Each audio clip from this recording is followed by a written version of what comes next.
Subscribe कीजिए wifi study channel को और बेल आइकन को दबाइए लेटेस्ट एग्जाम वीडियोस सबसे पहले देखने के लिए। Hello friends, welcome to wifistudy.com, one stop destination for all competitive exam presents current affair 2017 March third week in Hindi. So friends, इस वीडियो के अंदर हम आपके लिए सभी वो चीज़ें लेके आए हैं जो कि आपके पेपर के लिए इंपॉर्टेंट है और मार्च थर्ड वीक के अंदर से जो दुनिया में, भारत में, बैंकिंग सेक्टर में, स्पोर्ट्स में, कहीं पर भी जो हुआ है वो सभी हम इस वीडियो के अंदर आपके लिए प्रेजेंट कर रहे हैं।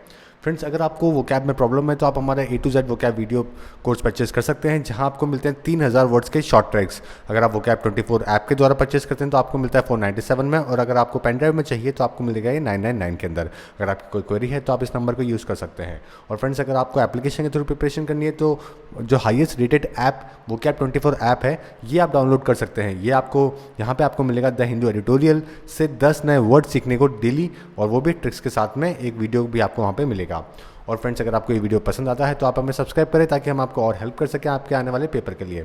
सो फ्रेंड्स, सबसे पहले इंटरनेशनल सेक्शन पे ऊपर फोकस करेंगे, देखेंगे दुनिया में थर्ड वीक ऑफ मार्च में क्या क्या इंपॉर्टेंट हुआ है। उसके बाद चलेंगे नेशनल की तरफ। तो देखते हैं पहला question, which is a top ranked Asian university in Times Higher Education Asia University Ranking 2017। तो Asian university Times Higher Education के द्वारा एक रैंकिंग जारी करी गई है, उसमें अंदर एशिया की बेस्ट यूनिवर्सिटी कौन सी है। ओके, ये आपका सवाल है। तो देखते हैं पहले सिलेक्टेड न्यूज़, उसके बाद देखेंगे आपका सही आंसर क्या है। तो देखते हैं Times Higher Education which released is Asia University Ranking 2017 on March 15 listed 33 Indian universities in top 300। तो देश की, अपने देश की 300 टॉप यूनिवर्सिटीज़ के अंदर से, यानी कि एशिया की जो 300 टॉप यूनिवर्सिटीज़ है उसमें भारत की 33 इंडियन यूनिवर्सिटीज़ है, 33 यूनिवर्सिटीज़ को भी इंक्लूड किया गया है जो कि भारत से है। ओके, और यहाँ पर हाईएस्ट कौन सी आई है इंडिया की तरफ से? आईआईटी बॉम्बे, जिसको 42 रैंक मिली है, और चेन्नई बेस्ड प्राइवेट इंस्टीट्यूट है जो वेलटेक यूनिवर्सिटी, उसको 43 पे रखा गया है। तो ये दो यूनिवर्सिटी है जो कि टॉप 50 में है बेस्ट एशियन यूनिवर्सिटी के अंदर। और एशिया के अंदर जो बेस्ट यूनिवर्सिटी का खिताब जिसको दिया गया है वह है सिंगापुर नेशनल यूनिवर्सिटी। ओके, तो आपका जो आंसर हो जाएगा वो हो जाएगा B, Singapore National University Asia की टॉप यूनिवर्सिटी है according to the Times Higher Education. और अगर अपन दुनिया की बात करें, वर्ल्ड की अगर अपन बात करें, ये तो अपन ने एशिया की बात करी है, अगर अपन वर्ल्ड की बात करें तो इस साल 2017 के अंदर जो टाइम्स हायर एजुकेशन की रैंकिंग है उसके अंदर ऑक्सफोर्ड यूनिवर्सिटी ने टॉप किया है। ओके, काफ़ी सालों बाद में ऐसा हुआ है कि यूएस का जो कोई भी टॉप इंस्टीट्यूशन टॉप स्पॉट पे नहीं आया है, और ऑक्सफोर्ड यूनिवर्सिटी ने पहली नंबर पे यहाँ पे पहुँची है। और जो 5 टाइम की चैंपियन है कैलिफोर्निया इंस्टीट्यूट ऑफ टेक्नोलॉजी, उसको पीछे किया है। तो सेकंड नंबर पे कौन सा है? कैलिफोर्निया है। ओके, और फर्स्ट नंबर पे ऑक्सफोर्ड है दुनिया के अंदर, और एशिया के अंदर सिंगापुर नेशनल यूनिवर्सिटी है। और भारत के अंदर कौन सा टॉप इंस्टीट्यूट है जो कि एशिया के अंदर है? वो है आईआईटी बॉम्बे। तो ये थोड़ा सा कंटेंट है जो कि आपको ध्यान रखना है। देखते हैं next, India is signed a call for action with WHO to end the TB by which year. तो इंडिया ने कॉल फॉर एक्शन को साइन किया है WHO के साथ में, वर्ल्ड हेल्थ ऑर्गेनाइजेशन के साथ में, और टीबी को वो एंड करना चाहते हैं। किस साल तक ये टारगेट रखा गया है? तो ये आपका क्वेश्चन है। और देखते हैं पहले news, India among other countries in the South East Asian regions which bear half of the global tuberculosis burden. तो इंडिया उन लोगों में से, उन कंट्रीज़ में से एक है साउथ एशियन रीजन के अंदर जहाँ पे आधे से ज़्यादा जो मरीज़ है टीबी के वो यहाँ पर हैं। ओके, इसीलिए इन्होंने कॉल फॉर एक्शन का टाइम आ गया है और 2030 तक का डेडलाइन रखी है कि हम इसको देश से एलिमिनेट कर देंगे 2030 तक। ओके, इंडिया में 2.8 मिलियन न्यू टीबी पेशेंट्स बनते हैं हर साल, और आधे से ज़्यादा की उनकी डेथ हो जाती है हर साल। तो बहुत ही क्रूशल टाइम है ये इस डिजीज़ को रोकने का, और बहुत ही इंपॉर्टेंट टाइम है। अगर अपन इसको 2030 तक डेडलाइन तक रोक पाए तो ये बहुत बड़ी बात होगी, क्योंकि बहुत ज़्यादा पेशेंट्स हैं जो कि टीबी के बन रहे हैं, और काफ़ी लोगों की इससे डेथ हो रही है। तो उससे गवर्नमेंट को भी, देश को भी बहुत ज़्यादा नुकसान हो रहा है। ओके, तो आपका जो आंसर है वो है 2030 तक का डेडलाइन अपन ने रखा है। इसके साथ में फ्रेंड्स, WHO के बारे में मैं आपको बताना चाहूँगा। ये एक स्पेशलाइज एजेंसी है यूनाइटेड नेशंस की, जो कि पब्लिक हेल्थ को लेकर काम करती है। इसका हेडक्वार्टर जेनेवा में है, स्विट्जरलैंड में। इसके 194 मेंबर्स हैं। डायरेक्टर जनरल इसकी कौन है? मार्गरेट चेन है, जो कि ब्राज़ील से हैं। इट वाज फाउंडेड ऑन 7 अप्रैल 1948, और इसकी जो पेरेंट ऑर्गेनाइजेशन है वह United nation economic and social council. Okay, तो ये WHO के बारे में आपको ध्यान रखना ज़रूरी है। और टीबी के बारे में आपको बताना चाहूँगा। टीबी की जो फुल फॉर्म है ट्यूबरकुलोसिस है, और बैक्टीरियल डिजीज़ है एक ये। ओके, ये आपको ध्यान रखना है। ये क्या है? एक बैक्टीरियल डिजीज़, कई बार पूछ लेते हैं टीबी किस चीज़ से होता है, वायरस, बैक्टीरिया, फंजाई, तो आपको ध्यान रखना है ये एक बैक्टीरियल डिजीज़ है। और जो वायरस है, जो माफ़ी जगह जो बैक्टीरिया है जिससे ये होता है वो होता है Mycobacterium tuberculosis. Okay, Mycobacterium tuberculosis है जिससे ये होता है, टीबी होता है। इसके साथ में एक और टीबी होता है फ्रेंड्स जो आपको ध्यान रखना है, वो है बोविन टीबी। ये भी सेम बैक्टीरिया से ही होता है, लेकिन यहाँ पे माइकोबैक्टीरियम, ओके, माइकोबैक्टीरियम यहाँ पे थोड़ा सा अलग है। जो बैक्टीरिया है वो है माइकोबैक्टीरियम बोविस। ओके, माइकोबैक्टीरियम तो सेम है लेकिन थोड़ा सा डिफरेंट है, बोविस है, जो कि बोविन टीबी कॉज करता है। तो आपको ध्यान रखना है, अगर बोविन टीबी पूछा जाए और उसका बैक्टीरिया पूछा जाए तो माइकोबैक्टीरियम बोविस हो जाएगा। और सिंपल अगर आपसे ट्यूबिकुलोसिस पूछा जाए तो माइकोबैक्टीरियम ट्यूबिकुलोसिस इसका आंसर होगा। ओके, और ज़्यादातर ये जो डिजीज़ है वो लंग्स को इफेक्ट करता है, अदर पार्ट्स को भी करता है लेकिन मेजरली लंग्स को ये इफेक्ट करता है।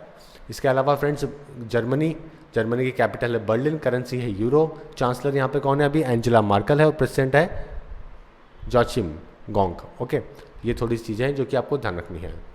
अब देखते हैं अगला question, what is India's rank in A women in politics report 2017। तो इंडिया की रैंकिंग क्या है, कितनी वुमेन भारत में पॉलिटिक्स के अंदर इंक्लूडेड है और उसके अंदर इंडिया की रैंकिंग क्या है, कितना इनका परसेंटेज है। तो 2017 की अगर अपन पॉलिटिक्स रिपोर्ट देखेंगे वुमेन इन पॉलिटिक्स, तो इंडिया की जो रैंकिंग है वो 148 है, जो कि बहुत ज़्यादा कम है फ्रेंड्स। ओके, अगर डाटा अगर अपन देखते हैं तो इसके अंदर सिर्फ 18%, 11.8% MP हैं, जो कि 542 मेंबर लोकसभा के अंदर 11%, यानी कि 64 MPs हैं सिर्फ। और राज्यसभा की बात करें तो 11% है, यानी कि जो वुमेन का रिप्रेजेंटेशन है लोकसभा और राज्यसभा में, पार्लियामेंट में, वो बहुत कम है। और इंडिया की दुनिया में रैंक है 148, तो इसीलिए आपका आंसर हो जाता है बी, 148। ओके, और मिनिस्ट्री के अंदर देखें तो इंडिया की रैंक 88 है, क्योंकि यहाँ पे सिर्फ 5 मिनिस्ट्री है जो कि कैबिनेट के अंदर है, मिनिस्टर्स हैं जो कि वुमेन है और जो कैबिनेट के अंदर, तो 18.5% टोटल इनका रिप्रेजेंटेशन है। ओके, तो बहुत कम है लोकसभा, राज्यसभा और मिनिस्ट्री के अंदर भी, और इंडिया की रैंक 148 है। और इसके अलावा 4 CM हैं जो कि वुमेन हैं, जो कि डिफरेंट स्टेट के, जैसे कि वसुंधरा राजे राजस्थान को रिप्रेजेंट करती है, राजस्थान की CM है, ये आपको ध्यान रखना है। ममता बनर्जी वेस्ट बंगाल, आनंदीबेन पटेल गुजरात, और महबूबा मुफ्ती जम्मू एंड कश्मीर। और इसके अलावा अगर अपन कंट्री के अंदर CM की पोजीशन के ऊपर देखते हैं तो सिर्फ 3 ही वुमेन हैं जो कि CM अभी राइट नाउ करंटली है किसी भी स्टेट की, जैसे कि वसुंधरा राजे राजस्थान की CM है। ओके, इसके अलावा ममता बनर्जी वेस्ट बंगाल की, और महबूबा मुफ्ती जो कि JNK की है। इसके अलावा पहले कुछ टाइम पहले आनंदीबेन पटेल भी थी 2 साल पहले, लेकिन वहाँ पे उन्होंने रिज़ाइन किया और अभी वहाँ पे विजय रूपानी जी वहाँ पे CM बन गए हैं। तो 3 ही वुमेन है राइट नाउ करंटली जो कि अभी CM है किसी भी स्टेट की, इंडियन स्टेट की। देखते हैं next question, which country has granted some legal rights to a river as human being. तो कौन सी कंट्री है जिसने लीगल राइट दिया है किसी भी एक रिवर को, okay, as a human being, यानी कि जो एक इंसान को राइट्स मिलते हैं वो सभी राइट्स एक रिवर को दिए हैं एक देश ने, तो वो कौन सा देश है। तो देखते हैं New Zealand river granted some legal rights as human being. तो दुनिया में पहली बार हुआ है कि किसी देश ने एक रिवर को वो सारे अधिकार दिए हैं जो कि एक ह्यूमन को मिलते हैं। ओके, तो ये एक लोकल ट्राइब है, मायोरी ट्राइब ऑफ वेंगानियाई रिवर है जो कि नॉर्थ आइलैंड के अंदर है। वहाँ पे इस रिवर को क्या दिया गया है, ह्यूमन बीइंग वाले जो राइट्स हैं वो सभी दिए गए हैं। तो आपका जो आंसर है वो है न्यूजीलैंड। ओके, न्यूजीलैंड आपका आंसर है, C आपका आंसर है। तो न्यूजीलैंड पहला देश बना है दुनिया में जिन्होंने किसी भी एक रिवर को ह्यूमन बीइंग वाले सारे लीगल राइट्स दिए हैं। और इसकी कैपिटल है वेलिंगटन और करेंसी है डॉलर और प्राइम मिनिस्टर है Bill English. Who is the author of the book title Tout pour la France. तो फ्रेंड्स ये एक इंपॉर्टेंट बुक है जो कि रिसेंटली अभी इसको रिलीज़ करा गया है। तो ये कौन से ऑथर हैं इस बुक के, तो देखते हैं news. Nicolas Sarkozy former president of France meets PM। तो निकोलस सरकोजी जो कि पहले प्रेसिडेंट थे फ्रांस के, ओके, वो बने हैं, वो उन्होंने ये किताब को लिखा है और 2007 से लेकर 2012 तक ये प्रेसिडेंट थे फ्रांस के। और तो इन्होंने जो अभी रिसेंटली ये प्राइम मिनिस्टर नरेंद्र मोदी से भी मिले थे और कॉन्ग्रेचुलेट किया था PM मोदी ने इनकी नई किताब के ऊपर। ओके, तो आपका जो आंसर है वो है निकोलस सरकोजी, A आपका आंसर है, निकोलस सरकोजी। इसके अलावा फ्रेंड्स आपको एक चीज़ और ध्यान रखनी है कि जैसे इन्होंने ये किताब लिखी है वैसे PM मोदी ने भी कई सारी किताब लिख रखी है, नियर बाय 15 बुक्स है जो कि इन्होंने खुद ने लिखी है। ओके, उसमें जो कुछ इंपॉर्टेंट जो बुक्स है वो मैं आपको बता देता हूँ, अगर कोई कल को क्वेश्चन आता है तो आपके लिए सही रहेगा। एक तो कन्वीनियंट एक्शन करके किताब है जो कि मोदी जी ने लिखी है। उसके अलावा तो योगा ऑफ एजुकेशन है,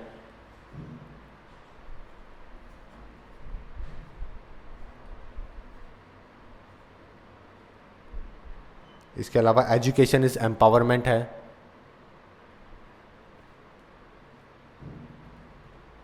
और साथ में एंगेजिंग द वर्ल्ड, ये भी एक किताब है। तो ये 4 किताबें हैं जो कि आपके लिए इंपॉर्टेंट है और आपको ध्यान रखना है कि ये सभी लिखी गई हैं पीएम मोदी के द्वारा। ओके, तो ये चीज़ भी आपको ध्यान रखनी है। और भी कई सारी बुक्स हैं जो कि पीएम मोदी ने लिखी हैं। So let's see another question. Which day has been recognized by the Kansas as Indian American Appreciation Day? तो कौन सा दिन रिकॉग्नाइज किया है जो यूएस का स्टेट है कैंसास, उसने as a Indian American appreciation Day? Okay, क्योंकि कैंसास का मानना है कि इंडियन कम्युनिटी का बहुत बड़ा रोल रहा है कैंसास को एक बेटर प्लेस बनाने के लिए। इसीलिए अभी रिसेंटली आपने कुछ टाइम पहले देखा होगा कि एक इंडियन टेकी की वहाँ पे गोली मार के हत्या कर दी गई थी एक रेशियल कमेंट करने के बाद में अमेरिकन के द्वारा। तो उस दिन को एज ए इन्होंने Indian American appreciation day observe किया है और वो डे है March 16।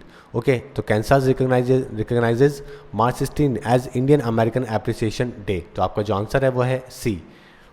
Which one of the following is the richest Asian in Britain? तो ब्रिटेन के अंदर रिचेस्ट एशियन कौन से हैं, ये आपका सवाल है। तो देखते हैं news. The Hinduja brothers Gopichand and the Srichand retain the top spot in the annual compilation of the Britain richest Asian with an estimated net worth of 19 billion euro. So friends, जो इंडियन है हिंदुजा ब्रदर्स, ओके, ये बने हैं Britain के अंदर richest Asian. Okay, 2 brothers है गोपीचंद और श्रीचंद, और जो स्टील मैग्नेट जो किंग है, स्टील किंग है लक्ष्मी मित्तल, ओके, वो उन्होंने सेकंड पोजीशन पे उनको रखा गया है। तो आपका जो आंसर होगा वो होगा हिंदुजा ब्रदर्स। ओके, और हिंदुजा ब्रदर्स की काफ़ी बड़ी बड़ी कंपनीज है फ्रेंड्स, आपने नाम सुना होगा,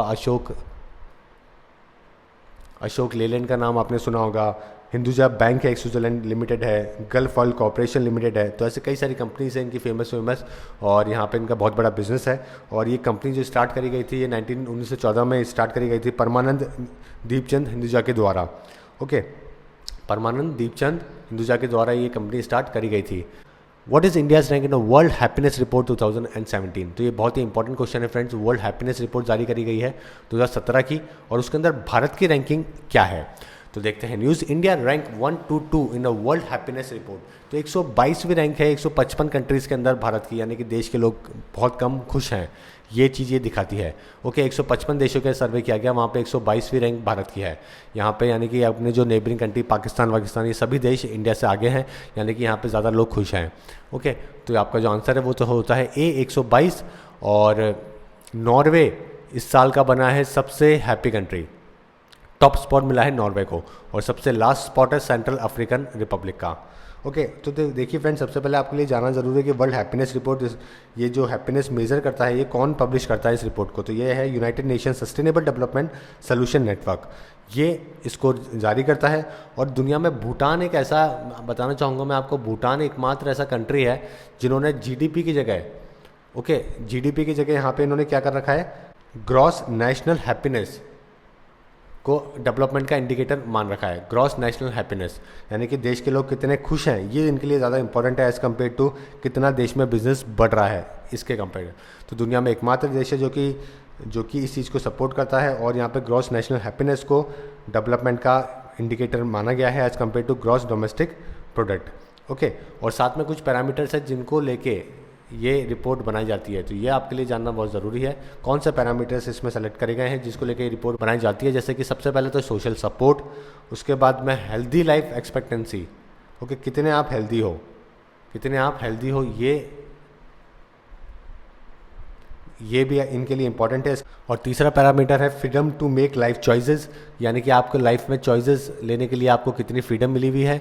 और इसके जेनरॉसिटी, इसके अलावा डायस्टोपिया का मतलब होता है कि कितना आप इस देश को ख़राब मानते हो, ऐसी प्लेस जो कि सबसे ख़राब होती है रहने के लिए, तो वहाँ पे इनको कितने कम नंबर मिले हैं। Okay, dystopia.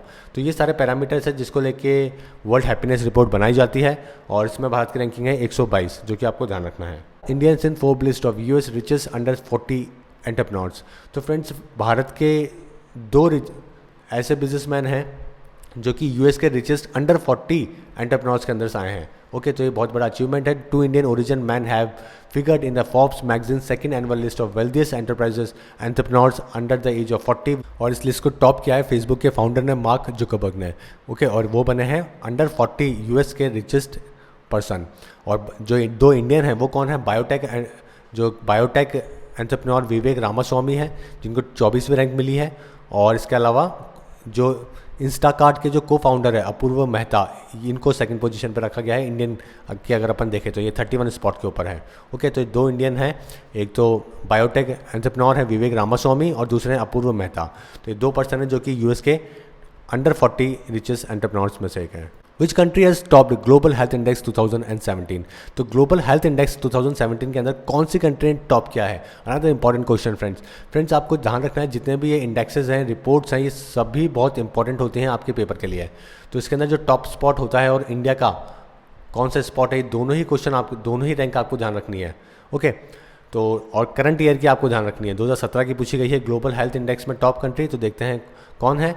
तो Italy healthiest country, global health index 2017 के अकॉर्डिंगली इटली बना है हेल्थीएस्ट कंट्री दुनिया के अंदर। ओके, और यहाँ पे एक एक्सपेक्ट किया जाता है कि जो न्यूबॉर्न बेबी होगा वो कम से कम 80 साल जिएगा। इसके अलावा आइसलैंड, स्विट्ज़रलैंड, सिंगापुर और ऑस्ट्रेलिया, ये 4 कंट्री जिन्होंने नेक्स्ट जो स्पॉट है उनको टॉप किया है। तो आपका जो आंसर है वो है इटली। इटली बना है ग्लोबल हेल्थ इंडेक्स 2017 के टॉप स्पॉट पे। World Sparrow Day is observed on which date? तो वर्ल्ड स्पैरो डे कौन से दिन ऑब्जर्व किया जाता है? तो फ्रेंड्स देखते हैं न्यूज़। फ्रेंड्स 20 मार्च के दिन 3 इंपॉर्टेंट इवेंट्स हैं जो कि दुनिया में हुए हैं। इन दिन में इंपॉर्टेंट इवेंट दुनिया में हुए हैं और साथ में इंपॉर्टेंट डेज हैं, ओके, जो कि 3 हैं, जिसमें से आपके लिए सबसे इंपॉर्टेंट वर्ल्ड स्पैरो डे बहुत इंपॉर्टेंट है और वर्ल्ड हैप्पीनेस डे आपके लिए बहुत इंपॉर्टेंट है। ओके, तो ये 3 डे हैं, जैसे कि वर्ल्ड ओरल हेल्थ डे जो कि 20 मार्च को ही है, वर्ल्ड हैप्पीनेस डे और साथ में वर्ल्ड स्पैरो डे। ओके, और world oral health day is observed on March 20 and launches a year-long campaign dedicated to raising global awareness of the issue around oral health and the importance of oral hygiene।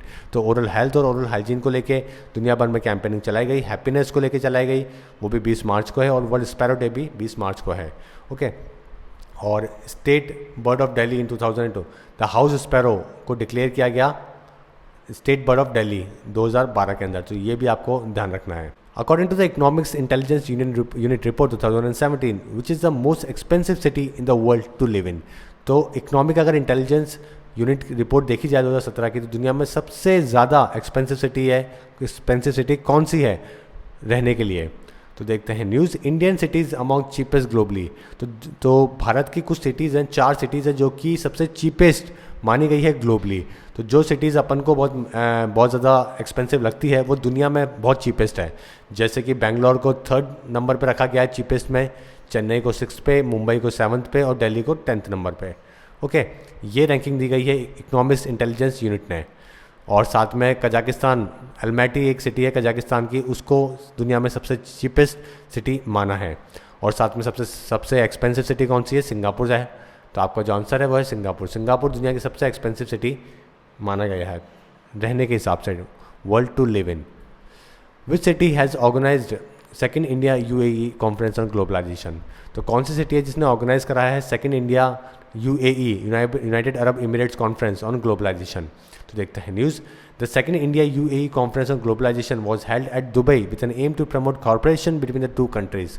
तो Dubai के अंदर इसको कराया गया है। Okay, Dubai वो city है जिसके अंदर इसको ऑर्गेनाइज करा गया है। तो आपका जो आंसर है वो है डी, दुबई। ओके, तो दुबई के अंदर ये कॉन्फ्रेंस हुई है सेकंड, और इसको किसने ऑर्गेनाइज कराया है? ऑल इंडिया मैनेजमेंट एसोसिएशन ने इसको ऑर्गेनाइज कराया है। और काफ़ी सारे इंडस्ट्री के जो बड़े बड़े लोग हैं उन्होंने यहाँ पे इसमें पार्टिसिपेट किया है। और आपको थोड़ी बहुत और इन्फॉर्मेशन देना चाहूँगा, जैसे यूएई की जो करेंसी है वो है दिरहम। यहाँ पे जो अभी प्रेसिडेंट है वह खलीफा बिन जायद अल नायन। ओके, और कैपिटल क्या है? अबू धाबी है। तो ये 3 चीज़ें जो कि आपको ध्यान रखनी है। अल नायन से ही आप नाम याद रख सकते हैं, बहुत ही इंपॉर्टेंट पर्सन है।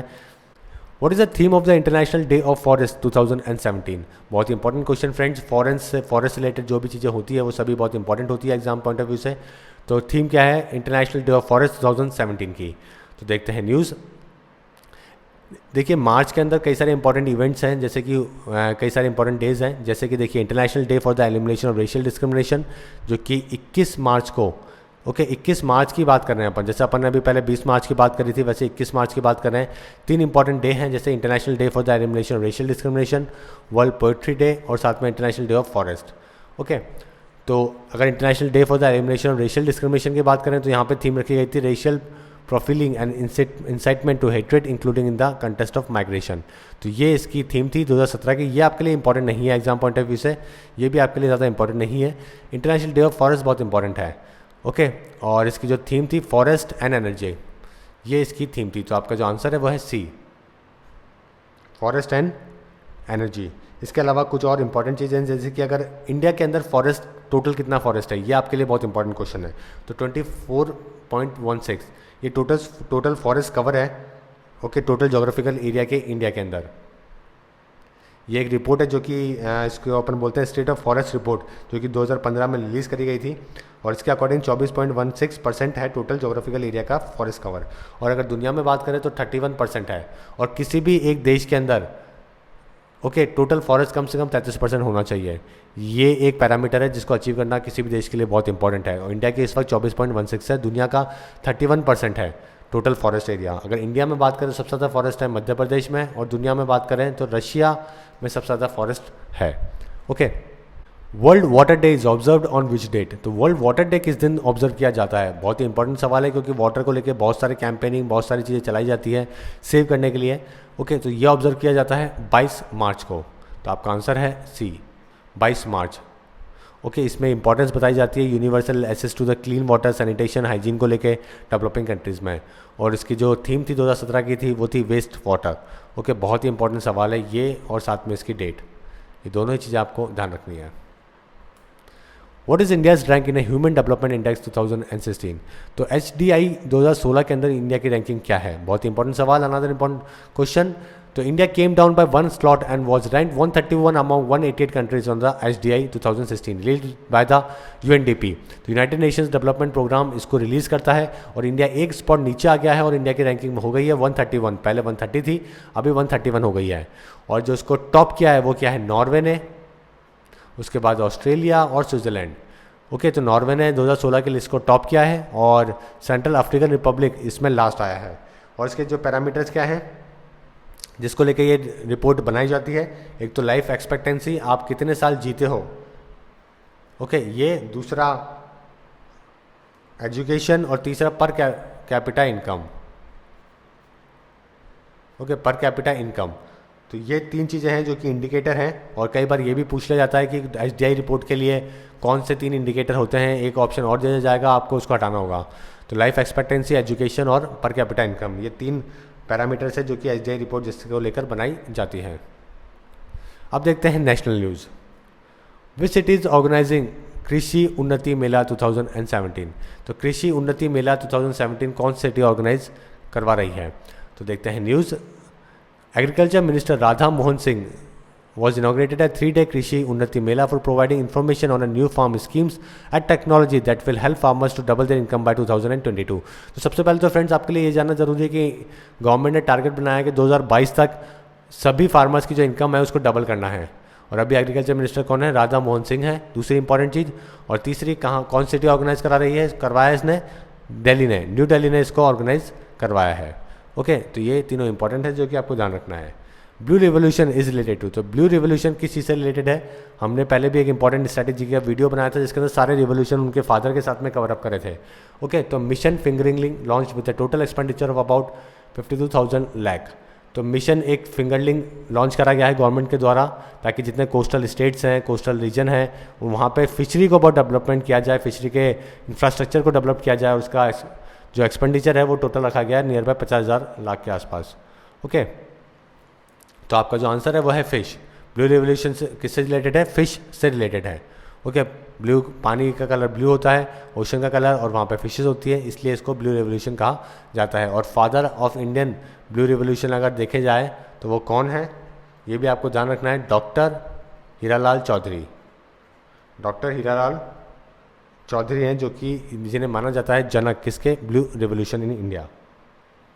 Government has recently establish banana research centre in which state? तो गवर्नमेंट ने रिसेंटली इस्टेब्लिश किया है एक बनाना रिसर्च सेंटर, वो कौन से स्टेट में इसको इस्टेब्लिश किया है? तो देखते हैं न्यूज़।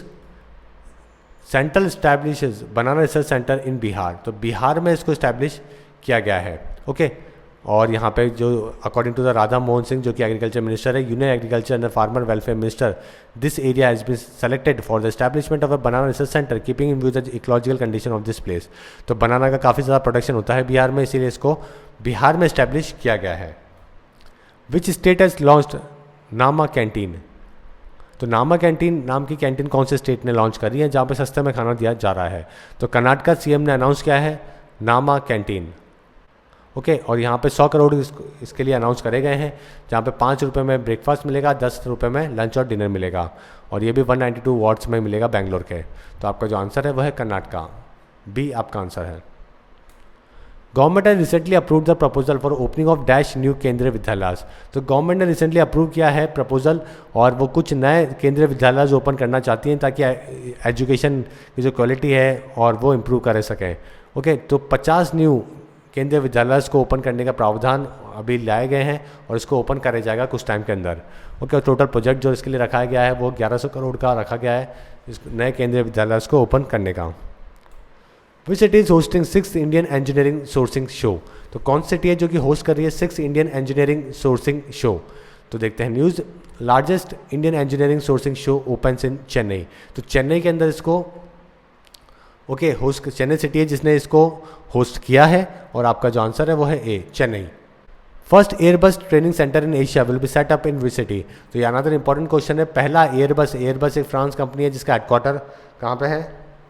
ब्लैक नेक में है। ओके, फ्रांस में इसका हेडक्वार्टर है, और ये कंपनी एशिया में अपना पहला ट्रेनिंग सेंटर ओपन कर रही है, और ये कहाँ कर रही है? न्यू दिल्ली के अंदर कर रही है। ओके, तो न्यू दिल्ली आपका आंसर हुआ। 2017 तक एक्सपेक्ट करते हैं कि ये ऑपरेशन में आ जाएंगे। Which city is hosting international Buddhist conference 2017? तो कौन सिटी है जो कि इंटरनेशनल बुद्धिस्ट कॉन्फ्रेंस होस्ट कर रही है, जिसने होस्ट किया था इसको? ओके, तो देखते हैं news. The 3-day international Buddhist conference organised by the minister of culture and Nava Nalanda Mahavira deemed university was inaugurated by His Holiness the Dalai Lama and the Dr. Mahesh Sharma, Minister of Culture and Tourism at Rajgir International Buddhist Conference, Bihar. तो बिहार में इसको organise करा गया है, और वो जगह है Rajgir international Buddhist conference. Okay, तो राजगीर वो जगह है, सिटी है जो कि इसको होस्ट कर रही है। और साथ में आपको फ्रेंड थोड़ा हिस्ट्री में भी जाना पड़ेगा जब बुद्धिस्ट कॉन्फ्रेंस की या फिर काउंसिल की बात आती है। तो RVPK ये आपको ध्यान रखना है नाम। 4 बुद्धिस्ट काउंसिल आपको ध्यान रखनी है, जैसे पहली राजगीर में हुई थी, दूसरी वैशाली में, फिर पाटलिपुत्रा में, फिर कश्मीर में। ओके, RVPK इस तरीके से आप याद कर सकते हैं 4 बुद्धिस्ट काउंसिल्स। और साथ में अभी कॉन्फ्रेंस जो ये सेकंड वो कहाँ हुई है? राजगीर में हुई है। Which is the first police post in India to be linked with the crime and criminal tracking system and network? तो पहला देश के अंदर पुलिस पोस्ट बनाया गया है जो कि लिंक किया गया है जिसको crime and criminal tracking network और सिस्टम के साथ में। तो ये कौन सा है? तो देखते हैं news. Sanjauli police post became first in India to be linked with the CCTNS। तो सांजोली पुलिस स्टेशन है जो कि हिमाचल प्रदेश का है। ओके, वो लिंक हुआ है CCTNS के साथ में। तो आपका आंसर है ए। देखते हैं अगला सवाल। विच is the first private sector cashless township in India? तो देश के अंदर पहली प्राइवेट सेक्टर कैशलेस टाउनशिप कौन सी बनाई गई है, ये आपका सवाल है फ्रेंड्स। तो देखते हैं कौन सी है। Hazira's first private sector township to go cashless. तो कैशलेस जाने वाली पहली जो टाउनशिप है, प्राइवेट सेक्टर टाउनशिप है, वो कौन सी है? हाजिरा है। ओके, हाजिरा कहाँ पर है? गुजरात में है, सूरत के पास में है ये। ओके, और ये आपका जो आंसर है वो है नंद निकेतन। SR Nand Niketan and Hazira has became the India's first private sector township to go cashless using the mobile wallet for performing digital transaction। Okay, ये मुंबई बेस्ड टेक कंपनी है जिसने ये स्टार्ट किया है यहाँ पे, और ये बनी है जो प्लेस कौन सी है? नंद निकेतन है। ओके, टाउनशिप का नाम है नंद निकेतन, जो कि बनी है पहली private sector cashless township in India. What is the name of a first fully India made train? तो क्या नाम है उस ट्रेन का जो कि देश की पहली India made in India train है? देखते हैं news. First fully India made train flagged off at Dadar station. तो दादर स्टेशन से इसको चलाया गया और उसका नाम है मेधा। ओके, मेधा इसका नाम है, और अपने जो रेलवे मिनिस्टर है सुरेश प्रभु, उन्होंने इसको फ्लैग ऑफ किया है। ठीक है, और कहाँ से कहाँ चली? दादर से बोरीवली तक चली थी है। आपका जो आंसर है मेधा। बहुत ही इंपॉर्टेंट सवाल है। तो देखते हैं अगला क्वेश्चन। राष्ट्रीय वायुश्री योजना इज रिलेटेड टू? तो राष्ट्रीय वायुश्री योजना किस चीज़ से रिलेटेड है? तो देखते हैं news, senior citizens living below the poverty line will able to get the free assistance devices like hearing aid and wheel chairs under the government scheme. तो फ्रेंड्स ये जो स्कीम है वो सीनियर सिटीजन्स के लिए है जो कि बिलो पॉवर्टी लाइन के अंदर, जो BPL के अंदर आते हैं, उनको फ्री में डिवाइसेस दिए जाएंगे, जैसे कि सुनने की मशीन, साथ में व्हील चेयर अगर उनको ज़रूरत है तो। ओके, गवर्नमेंट ने 500 करोड़ रुपए नियर बाय इसके लिए एलोकेट करे हैं और इसका नाम है राष्ट्रीय वायुश्री योजना। तो फ्रेंड्स आपको ये चीज़ याद रखनी बहुत ज़रूरी है कि कौन सी स्कीम किन लोगों के लिए है। ओके, आंध्र प्रदेश में इसको लॉन्च किया गया है और ये सीनियर सिटीजन जो कि BPL कैटेगरी के अंदर है उनके लिए स्कीम लॉन्च करी गई है। Which river has been declared living entities by the Uttarakhand high court recently. तो कौन सी रिवर है जिसको डिक्लेयर किया गया है living entities by the Uttarakhand high court के द्वारा। तो गंगा एंड यमुना रिवर को डिक्लेयर करा गया है लिविंग एंटिटीज़। ओके, और ये उत्तराखंड हाई कोर्ट ने फैसला सुनाया है, उन्होंने इसको रिकग्नाइज किया है क्योंकि यमुना और गंगा का बहुत ज़्यादा बुरा हाल है फ्रेंड्स, इन पे बहुत ज़्यादा कचरा होने की वजह से काफ़ी बुरी कंडीशन है, इसीलिए इसको लिविंग एंटिटीज़ माना है उत्तराखंड हाई कोर्ट ने। तो आपका जो आंसर है वो है गंगा एंड यमुना, डी आपका आंसर है। Who has topped Forbes India celebrity rich list 2017। तो फोर्ब्स ने अभी रिसेंटली लिस्ट जारी करी है 2016 की कि सबसे ज़्यादा रिचेस्ट सेलिब्रिटी कौन से हैं। ओके, तो यहाँ पे सलमान खान ने टॉप किया है फोर्ब इंडियन सेलिब्रिटी रिच लिस्ट, जिन्होंने सबसे ज़्यादा पैसा कमाया 2016 के अंदर। ओके, इन्होंने 270 करोड़ रुपए इन्होंने कमाए हैं, एस्टिमेटेड इनकम है, तो ये बने रिचेस्ट सेलिब्रिटी 2016 के। और शाहरुख खान सेकंड प्लेस के ऊपर है यहाँ पे। तो आपका जो आंसर है वो है सलमान खान। आपको ये चीज़ ध्यान रखनी है फ्रेंड्स, शाहरुख खान यहाँ पे सेकंड जगह पे है। Presently how many billionaires are there in India according to Forbes. तो फोर्ब्स मैगजीन के द्वारा भारत के अंदर कितने बिलियनियर लोग हैं। ओके, तो भारत 101 बिलियनियर का घर है और मुकेश अंबानी यहाँ पे टॉप करते हैं इस लिस्ट के अंदर। ठीक है, और दुनिया की बात करें तो 2000 नियर बाय 2000 बिलियनियर है दुनिया के अंदर, जिसको माइक्रोसॉफ्ट के जो को फाउंडर है बिल गेट्स टॉप करते हैं। तो दुनिया में 2000 हैं और वहाँ पे सबसे ऊपर हैं बिल गेट्स, और इंडिया में 101 हैं जिनमें सबसे ऊपर है मुकेश अंबानी। तो आपको चीज़ ध्यान रखनी है। तो आपका आंसर है C. India longest highway tunnel which has to be inaugurated on April 2 is in which state. तो रिसेंटली अभी 2 अप्रैल को इनॉग्रेट होने वाला है इंडिया का लॉन्गेस्ट हाईवे टनल। तो ये कौन से स्टेट में है। तो ये है फ्रेंड्स JNK के अंदर। India longest highway tunnel at Chenani Nashri between Udhampur और रामबन इन JNK is set to be inaugurated by the Prime Minister Modi on April 2। तो प्राइम मिनिस्टर नरेंद्र मोदी इसका इनॉग्रेशन करेंगे। 10 किलोमीटर 10.89 किलोमीटर का ये टनल है जो कि 2500 करोड़ रुपए में बना है। तो आपका जो आंसर है वह है JNK। विच वेटरन कांग्रेस लीडर है रिसेंटली ज्वाइन द BJP। तो कौन से ऐसे वेटरन कांग्रेस के लीडर है जिन्होंने रिसेंटली BJP को ज्वाइन किया है। तो ये है कर्नाटका के जो फॉर्मर CM थे M कृष्णा, उन्होंने कांग्रेस पार्टी को छोड़ के BJP का दामन थाम लिया है। और ये कर्नाटका के CM थे कब तक, 1999 से 2004 तक, और ये महाराष्ट्र के गवर्नर भी रह चुके हैं। तो आपका जो आंसर है वह है A, SM Krishna. Which is going to become India's first carbon neutral district. तो देश का पहला कार्बन न्यूट्रल डिस्ट्रिक्ट बनने वाला कौन सा ऐसा डिस्ट्रिक्ट है। देखते हैं news, Assam Majuli all set to become India's first carbon neutral district. तो ये माजुली क्या है फ्रेंड्स, माजुली आइलैंड है जो कि ब्रह्मपुत्र रिवर के ऊपर है और दुनिया का सबसे बड़ा रिवर आइलैंड है। ओके, सबसे बड़ा किसी भी रिवर के अंदर बनने वाला आइलैंड है माजुली आइलैंड। तो ये बना है first carbon neutral district of India. तो आपका जो आंसर है वह है डी, माजुली। अब देखते हैं ट्रेड एंड बैंकिंग से related important questions. Which bank has signed a MOU with the CREDAI for the development of the reality sector. तो देखते हैं पहले इससे related news. State Bank of India and real estate developers body CREDAI has signed a MOU to jointly conduct various initiatives towards development of the reality sector. Okay, तो real estate का अभी सभी को पता है बहुत ज़्यादा डाउनफॉल चल रहा है, इसीलिए स्टेट बैंक ऑफ इंडिया और क्रीडाई ने हाथ मिलाया है, दोनों ने साइन किया है MOU ताकि जो रियल स्टेट है उसमें वापस से ग्रोथ हो जाए।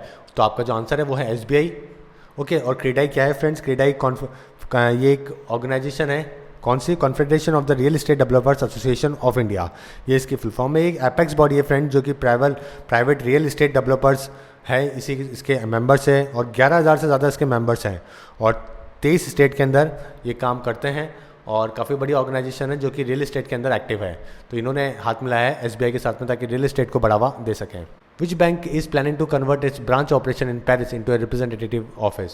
तो कौन सा बैंक है जो कि प्लान कर रहा है अपने कन्वर्ट कर रहा है ब्रांच ऑफिस में जो पेरिस में उसको रिप्रेजेंटेटिव ऑफिस के अंदर। तो देखते हैं news, State Bank of India is planning to convert its branch office into representative office. तो जो पेरिस के अंदर इनका ऑफिस है एसबीआई का, वो ब्रांच ऑफिस से कन्वर्ट करना चाह रहे हैं रिप्रेजेंटेटिव ऑफिस के अंदर। ओके, तो आपका जो आंसर है वो है एसबीआई। सो देखते हैं फ्रेंड अगला question, which bank has launch digital loan against securities facility. तो कौन सा बैंक है जिसने डिजिटल लोन को अभी भी रिसेंटली लॉन्च किया है अगेंस्ट सिक्योरिटीज़। तो देखते हैं news, HDFC bank to offer loan online against shares in 3 minutes. तो अगर आपके पास में शेयर्स है फ्रेंड्स, तो आप उनको गिरवी रखकर 3 मिनट के अंदर लोन ले सकते हैं एचडीएफसी बैंक से। ओके, तो सिक्योरिटीज़ के डिपॉजिट के ऊपर ये आपको डिजिटल लोन दे रहे हैं और ये बहुत जल्दी आपको ये लोन मिलेगा इसी, और ये फैसिलिटी स्टार्ट करी है एचडीएफसी बैंक ने। और इनका कहना है कि ये देश में पहले ऐसा बैंक है जो कि ये फैसिलिटी प्रोवाइड कर रहे हैं। ओके, ये एक second largest private sector lander bank है एचडीएफसी बैंक, आपको पता होगा। और टाइप किया है नेशनल सिक्योरिटी डिपॉजिटरी लिमिटेड के साथ में। ओके, और ये लोन कितना देंगे आपको, लोन अमाउंट जो है वो 1 से लेकर 20 लाख रुपए तक का है, और ये फैसिलिटीज़ है जो कि ये दे रहे हैं। तो आपका जो आंसर है वो है एचडीएफसी, बी आपका आंसर है HDFC bank. Which country research centre है signed an agreement with the Indian railways recently. तो कौन सा कंट्री का रिसर्च सेंटर ने एग्रीमेंट किया है अपने इंडियन रेलवेज के साथ में फॉर द डेवलपमेंट। ओके, तो देखते हैं news, Australian research centre enters into the agreement with the Indian railways.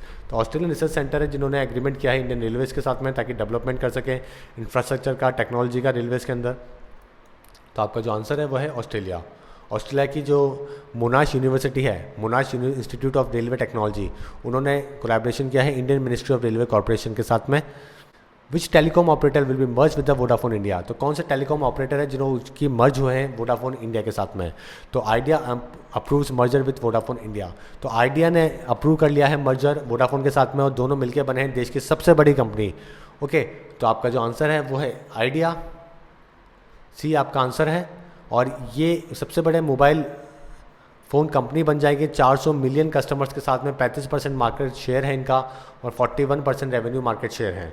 Okay, तो दोनों का अगर मिलाया जाए तो फ्रेंड्स 35% दोनों का टोटल कस्टमर मार्केट शेयर है, जिसके अंदर जो आइडिया का 26% होता था और साथ में वोडाफोन का 46 के आसपास इसका परसेंटेज शेयर हुआ करता था। दोनों ने मर्ज कर लिया है और दोनों का बन गया है 35% मार्केट शेयर। और एयरटेल का अगर देखें अगर अपन अभी, तो 24% है, और बीएसएनएल का 8% है, एयरसेल का भी 8% के आसपास है। तो ये सारी कंपनीज हैं जो कि जिनका मार्केट शेयर ये है, और आइडिया और वोडाफोन मिलकर देश के सबसे बड़े कस्टमर मार्केट शेयर बन गए हैं। Which bank has launch Mera I mobile app for rural customers. तो रूरल कस्टमर्स के लिए कौन से बैंक ने मेरा आई मोबाइल ऐप को लॉन्च किया है, ताकि वो सारे काम मोबाइल के ऊपर कर सकें। ओके, डिजिटल वर्ल्ड को बढ़ावा देने के लिए, डिजिटल इंडिया को बढ़ावा देने के लिए एक ड्राइव है जो कि लॉन्च करी गई है आईसीआईसीआई बैंक के द्वारा। ओके, ताकि रूरल एरियाज़ के अंदर कोई प्रॉब्लम ना आए। और 135 सर्विसेज है जो कि ये प्रोवाइड करेंगे, और 11 भारतीय लैंग्वेजेस के अंदर ये फैसिलिटी अवेलेबल होगी। तो आपका जो आंसर है वो है A, ICICI bank. Which country company is Mytrah power. तो कौन से देश की कंपनी है ये मियोटा पावर। ओके, तो देखते हैं news, Russian company to set up 100 megawatt solar इन तमिलनाडु। तो रशियन कंपनी है मियोटा पावर, जो कि 100 मेगावाट का सोलर पावर प्लांट लगा रही है तमिलनाडु के अंदर। ओके, और बहुत बड़ा इन्वेस्टमेंट है, और मियोटा पावर वो कंपनी है जो कि ये काम कर रही है। तो आपका जो आंसर है वो है Russia. Which country bank is VTB bank. तो कौन से कंट्री का बैंक वीटीबी बैंक है।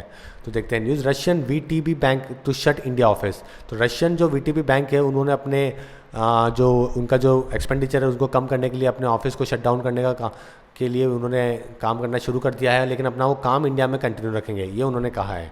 ओके, और ये कहाँ की कंपनी है, रशियन बैंक है ये। तो आपका जो आंसर है वो है रशियन। ओके, ये कौन सा बैंक है, रशियन बैंक है VTB bank. Asian development bank has approved $350 million loan for approving about 1500 kilometre of major district roads in which state. तो 1500 किलोमीटर की जो मेजर डिस्ट्रिक्ट रोड है, एमडीआर जिनको अपन बोलते हैं, इनको सुधारने के लिए एडीबी ने $350 मिलियन का लोन दिया है। ये कौन से स्टेट को दिया है। तो देखते हैं news, India and ADB sign $350 million loan for 1500 kilometre of district roads in Madhya Pradesh. तो मध्य प्रदेश स्टेट है जिनको ये पैसा मिलेगा, और वो अपनी एमडीआर यानी कि मेजर डिस्ट्रिक्ट रोड्स को डेवलपमेंट के लिए इसमें पैसे को काम में लेंगे। तो आपका जो आंसर है वो है बी। अब देखते हैं अपॉइंटमेंट से related important questions. Who has been elected as a 25th chief minister of Punjab. तो पंजाब के 26वें चीफ मिनिस्टर कौन चुने गए हैं? रिसेंटली अभी इलेक्शन हुए थे, वहाँ पे कांग्रेस पार्टी ने मेजॉरिटी हासिल करी है पंजाब में, और अमरिंदर सिंह बनाए गए हैं वहाँ पे सीएम। ओके, तो आपका जो आंसर है वो है कैप्टन अमरिंदर सिंह। और ये कौन से हैं? 26वें सीएम हैं किसके? पंजाब के। और वहाँ पे राहुल गांधी, मनमोहन सिंह, काफ़ी लोग वहाँ पे आए हुए थे सेरेमनी के अंदर यहाँ पे। Okay, who has been elected as chief minister of Manipur.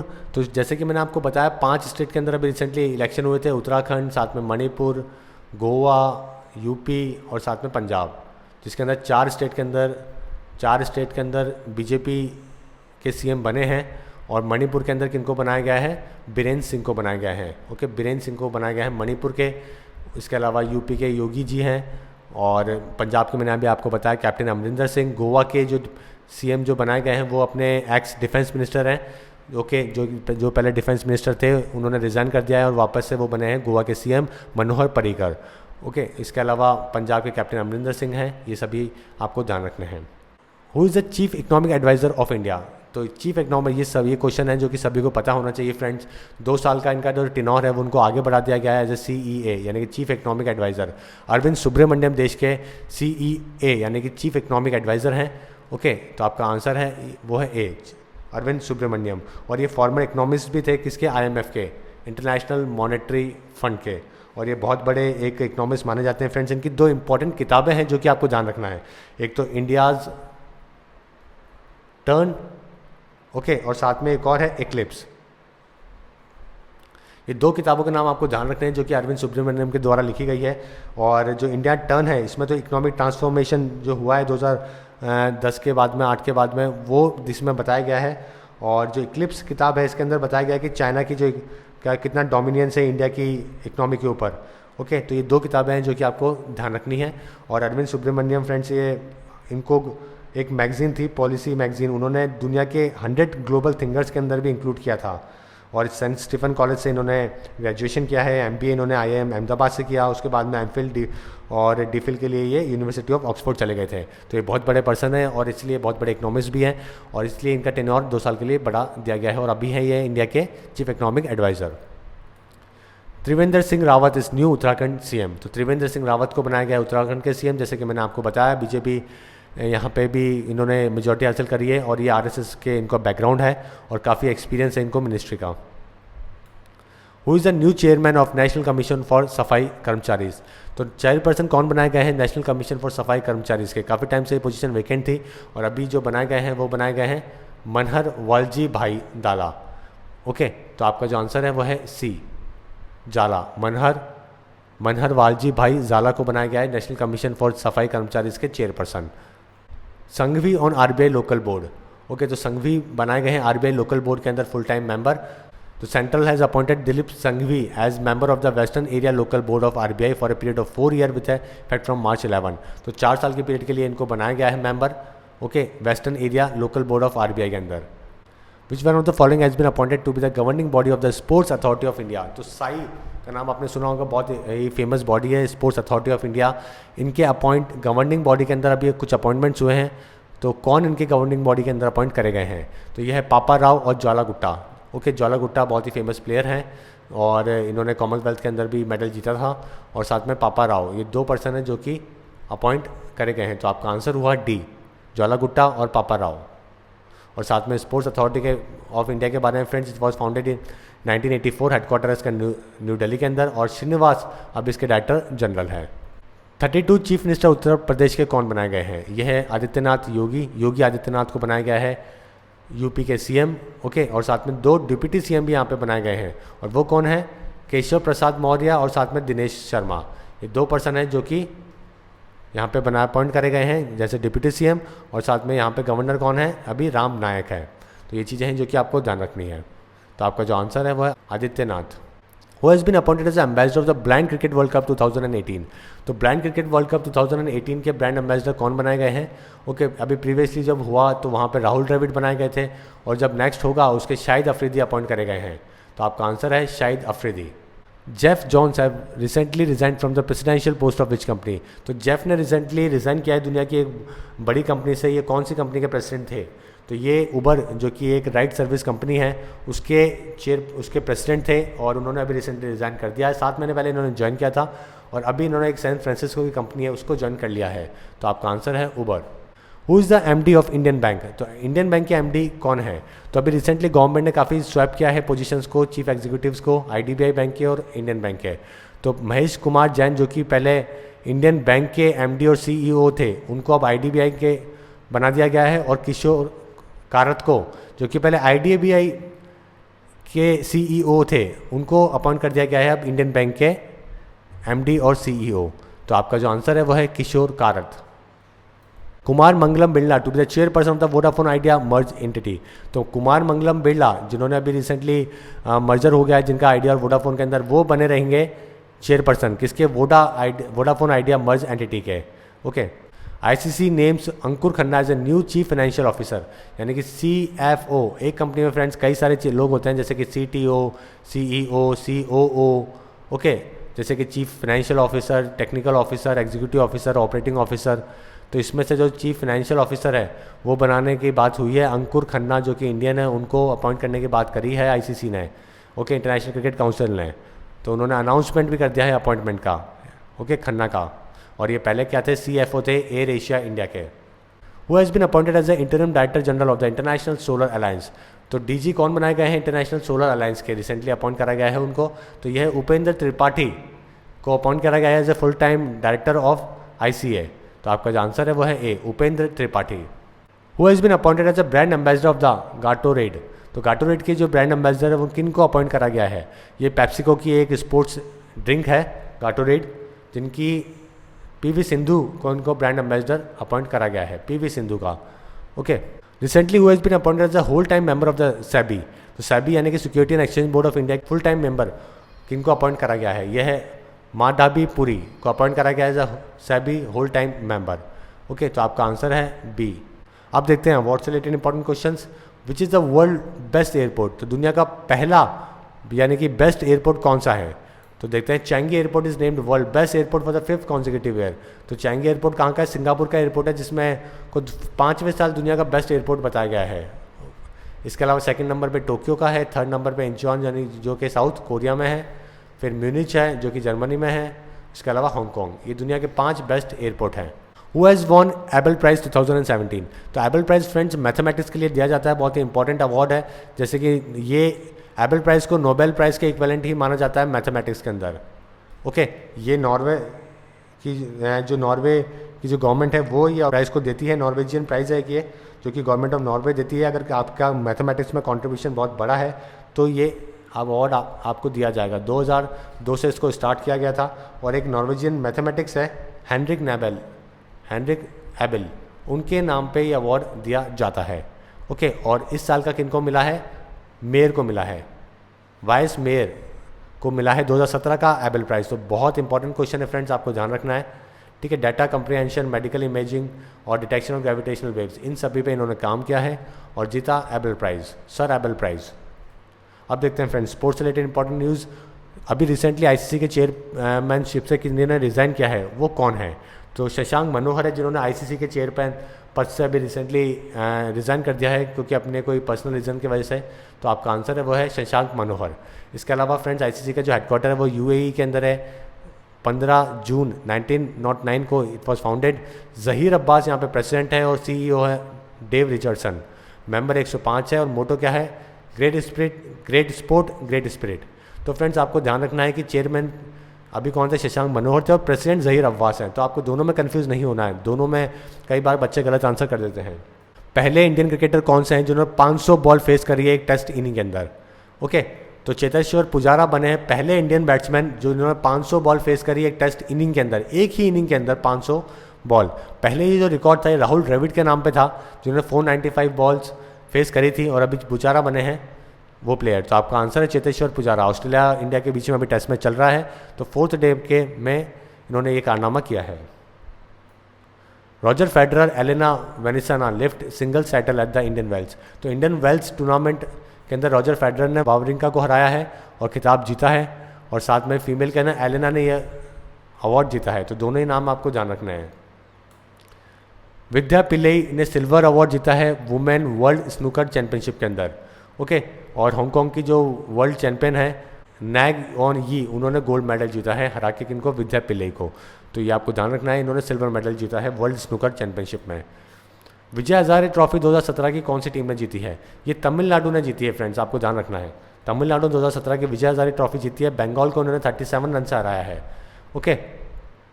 और सबसे ज़्यादा जो अवार्ड जीते हैं, विजय हजारे ट्रॉफी जीती है, वो भी कौन सी है? तमिलनाडु ही है, ओके।